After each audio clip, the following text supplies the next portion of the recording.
On va maintenant passer à notre deuxième thème. Il s'agit de l'emploi et de l'économie. On entend toujours tous les gouvernements dire, et surtout en campagne électorale, que c'est leur gouvernement, leur parti qui va créer le plus d'emplois. L'emploi, c'est vraiment un thème à la mode.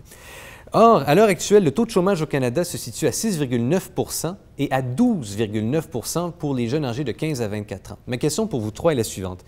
Comment le gouvernement peut-il s'assurer que les jeunes obtiennent les compétences et les connaissances nécessaires pour obtenir un emploi après avoir complété leurs études? Je commence avec vous encore, Simon. Écoutez, la meilleure façon de s'assurer que les gens ont accès à une bonne éducation, c'est de s'assurer que l'éducation est le moins chère possible. Au Canada, en ce moment, dans les dernières années, l'éducation postsecondaire, ça veut dire juste après l'école secondaire, donc le collège, l'université, le cégep, eh bien, les prix de tout ça ont beaucoup augmenté. Ça coûte très cher. Il y a des familles qui s'endettent pour envoyer leurs enfants à l'école. Et en ce moment, au Canada, l'endettement des ménages est extrêmement lourd. Donc, pour pouvoir favoriser le développement de l'emploi et de l'économie, il faut s'assurer que les gens cessent de s'endetter. Une des choses qu'on peut faire, c'est d'offrir de l'éducation le moins cher possible. Et pour ça, bien, il y a plein de façons de le faire. De la part du gouvernement canadien, ça peut être d'investir en éducation, mais surtout de permettre aux provinces de le faire. Vous dites une des choses, c'est est-ce qu'il y a d'autres choses que le gouvernement peut faire? Bien, le gouvernement, il faut se rappeler ici, paye pour l'éducation, mais aussi la responsabilité tombe sur l'étudiant et la famille de payer aussi. On a vu beaucoup de problèmes au Québec concernant le système d'éducation, demandant la gratuité, par exemple. Il faut se rappeler, au Canada, les provinces où l'éducation est le moins chère n'ont pas nécessairement le taux de participation des étudiants le plus élevé. Parfois, quand on paye pour quelque chose, on se sent plus investi dans cela. Ceci étant dit, je pense que le gouvernement a un rôle en donnant des bourses, aussi en diminuant les impôts, comme on parlait tantôt, pour que les ménages disposent de plus de revenus pour que leurs enfants puissent aller à l'université. Et aussi mettre l'emphase sur les collèges et les autres façons de gagner la vie. Ce n'est pas nécessairement en obtenant tous un bac en sciences politiques ou autre que tu vas avoir une bonne job. Tu peux être menuisier et faire beaucoup plus d'argent qu'un professeur même. Alors, il faut se rappeler qu'il y a beaucoup de compétences que le gouvernement devrait encourager les étudiants à poursuivre. Et une fois qu'on a obtenu notre diplôme, Jean-Luc, qu'est-ce que le gouvernement peut faire pour vraiment qu'il y ait des emplois pour ces jeunes diplômés-là? Ce n'est pas un problème aussi grave qu'on le dit, là.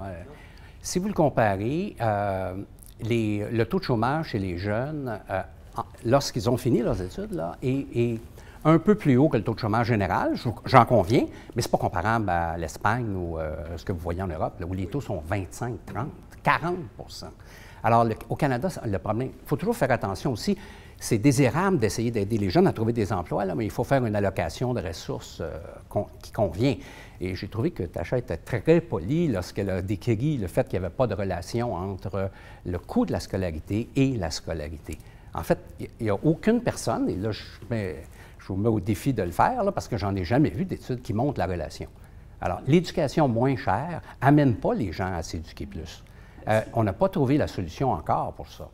Simon? Ce qu'il faut quand même dire, c'est qu'au Québec, l'éducation postsecondaire a des taux de fréquentation de 9 % plus élevés que l'ensemble des autres provinces canadiennes. Parce que le cégep est gratuit, puis parce que l'université est moins chère. C'est ça qui se passe, effectivement. Les taux de diplomation sont légèrement plus bas, mais d'à peu près 1 %. Vous ne pouvez pas dire qu'ils ne finissent pas.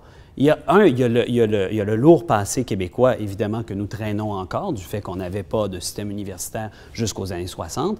Mais après ça, on a effectivement ouvert les portes de l'université et on a vu au Québec une augmentation massive du taux de diplomation. Mais le problème, c'est une histoire de succès, le Québec, en matière d'éducation. Les gens prennent plus de temps à faire leur diplôme parce que c'est moins cher. Et on voit où les provinces, où c'est plus cher en Ontario, plus cher dans les Maritimes. On a un taux de fréquentation qui est plus élevé qu'au Québec. Les gens sortent plus endettés, ont plus de difficultés à s'acheter des maisons. C'est ça qui se passe. Si on s'endette pour une éducation, on investit en soi. On a une incitatif de poursuivre le diplôme, de poursuivre ensuite un travail. C'est vraiment une responsabilité sur la personne aussi. C'est partagé avec l'État, mais on ne peut pas dire que l'État doit assumer tout le fardeau ou plus du fardeau que l'individu. Jean-Luc, je vous laisse ce mot de la fin parce que je sais que vous voulez intervenir. Dans ce cas-ci, je suis du côté de Tasha, il me semble que l'éducation, là, c'est à peu près le bien qui coûte le plus cher.